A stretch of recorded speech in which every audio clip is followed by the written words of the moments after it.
pada dirinya Partai Golkar masih belum cukup untuk presidensial threshold. Maka kita memerlukan pendekatan kepada partai-partai yang lain.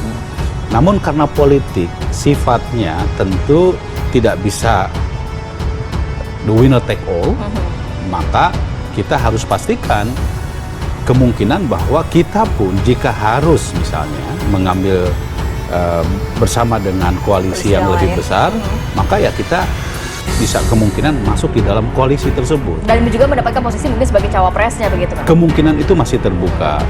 Nah, yang terpenting buat kami adalah bahwa Golkar harus ada menjadi bagian di dalam koalisi yang di dalamnya tersebut, di mana Ketua Umum kami, Bapak Erlangga Hartarto harus, ya sekali lagi, harus menjadi bagian dari koalisi yang dibangun yang nanti akan dimandatkan kepada beliau ini. Nah,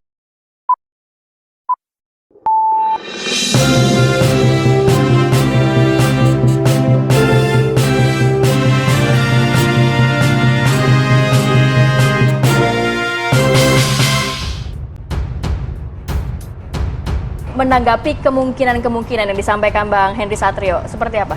Gerindra nih. Gini, prinsipnya buat Partai Golkar, hasil Rakernas kemarin itu yang terpenting pertama mengamankan dulu keputusan Musyawarah Nasional dan Rapimnas yang menyatakan bahwa Pak Erlangga adalah calon presiden. Ya. Namun kan kita tahu bahwa politik ini dinamis. Pada dirinya Partai Golkar masih belum cukup untuk presidensial threshold. Maka kita memerlukan pendekatan kepada partai-partai yang lain. Namun karena politik sifatnya tentu tidak bisa the winner take all, maka kita harus pastikan kemungkinan bahwa kita pun jika harus misalnya mengambil bersama dengan koalisi yang lebih besar, maka ya kita bisa kemungkinan masuk di dalam koalisi tersebut. Dan juga mendapatkan posisi mungkin sebagai cawapresnya begitu kan? Kemungkinan itu masih terbuka. Nah, yang terpenting buat kami adalah bahwa Golkar harus ada menjadi bagian di dalam koalisi yang di dalamnya tersebut, di mana Ketua Umum kami, Bapak Erlangga Hartarto harus, ya sekali lagi, harus menjadi bagian dari koalisi yang dibangun yang nanti akan dimandatkan kepada beliau ini. Nah, kami merasa sangat penting sekali Partai Golkar ini dalam percaturan politik 2024. Kenapa? Karena kita tahu bahwa Partai Golkar ini partai terbesar kedua. Nggak bisa misalnya menganggap bahwa Partai Golkar ini, misalnya tadi, kita punya kekuatan. Dalam pemilu, dalam Pilkada 2020, Alhamdulillah Partai Golkar tingkat 1 dan 62% kepala daerahnya. Suaranya banyak masing-masing. Suaranya juga signifikan. Nah, karena itu Partai Golkar tentu memiliki daya elektoral yang sangat tinggi untuk bisa menjadi bagian dari proses pemenangan di tahun 2024 nanti. Di samping tentu kami pun juga harus berpikir soal, kan selama ini kan publik selalu bicara soal capres, cawapres, capres, cawapres. Tapi ingat bahwa kami pun juga harus menang di dalam pemilu legislatif. Kami juga harus mempertimbangkan aspek efek elektoral dari kontestasi Pilpres 2024 yang berefek secara positif terhadap kemenangan partai. Nah, karena itu tentu kami juga harus hitung, ya, harus kalkulasi secara matang bahwa Partai Golkar dalam konteks pemilu serentak Pileg dan Pilpres ini dua-duanya bisa kami menangkan, baik Pileg maupun Pilpres. Nah, karena itu Pak Erlangga dengan segala mandat dan kemampuan yang beliau miliki, komunikasi yang beliau nanti akan lakukan, baik selama ini sangat baik dengan teman-teman di Koalisi Indonesia Bersatu, juga kami juga dengan Pak Gerindra, ya, dengan Pak Prabowo juga hubungannya sangat baik, gitu ya.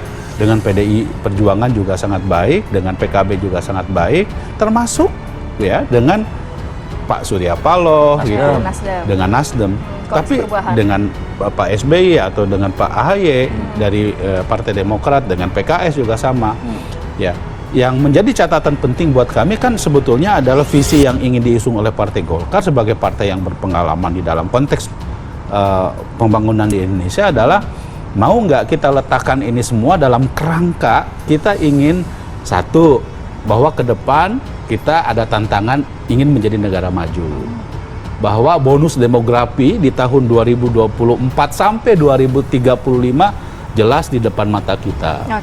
Ya, pemulihan ekonomi yang dimana Pak Erlangga memiliki concern terhadap isu-isu nasional begitu ya, Kang, ya? Isu-isu nasional itu harus kita bicarakan bersama-sama.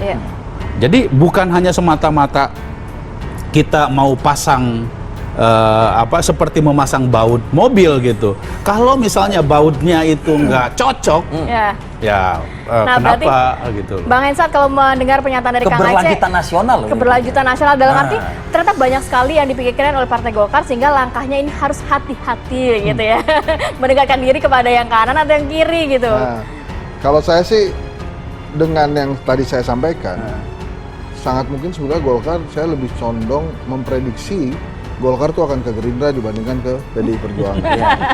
Tadi sejarah ya. Terus kemudian yang kedua kan harus ada penerimaan juga dari Bu Megawati kan. Saya nggak yakin juga kalau PDI Perjuangan itu mempersilahkan Golkar sebagai wakilnya Ganjar. Pernah terjadi sebuah pertemuan yang harmonis, tapi kan waktu itu dengan Mbak Puan, gitu ya, bukan Mas Ganjar.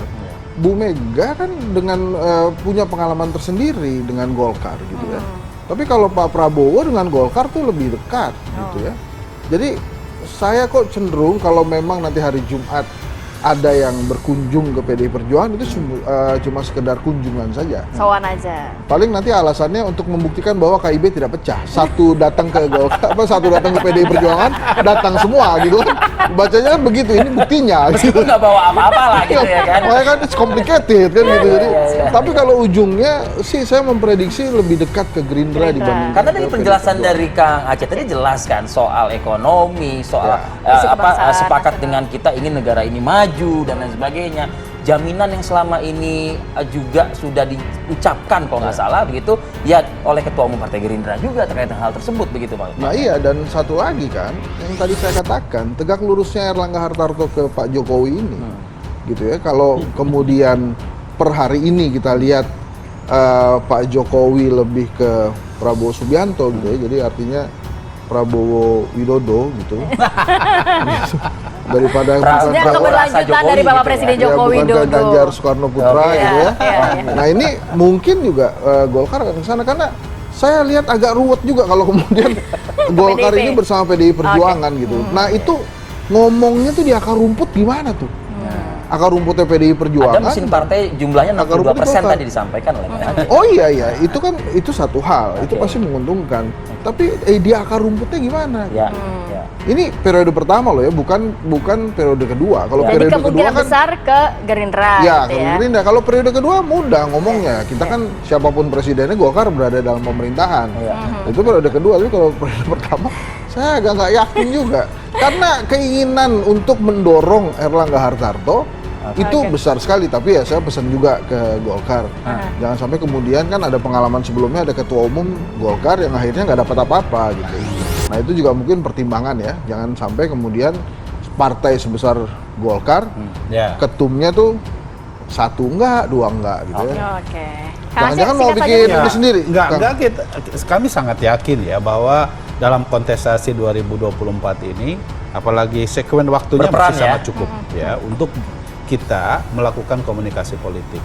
Apa yang dilakukan oleh Ketua Umum Partai Golkar dengan misalnya berbagai penjajakan yang dilakukan oleh beliau, baik beliau silaturahmi langsung kepada partai-partai politik itu, maupun ya beliau didatangin oleh partai-partai yang lain, tentu ini menunjukkan bahwa ya Golkar masih seksi dan menunjukkan determinasi dalam konteks politik Indonesia. Dan karena itu saya kira dengan pengalaman yang dimiliki oleh Golkar dan bagaimana komunikasi yang begitu sangat intensif dilakukan oleh Pak Erlangga, dan apalagi beliau walaupun sebagai Menko Perekonomian, tetapi kami yakin kemampuan beliau secara teknokratik itu membuat orang akan melihat bahwa Pak Erlangga Hartarto adalah figur yang pantas dan layak untuk dilirik menjadi pemimpin. Kalau senior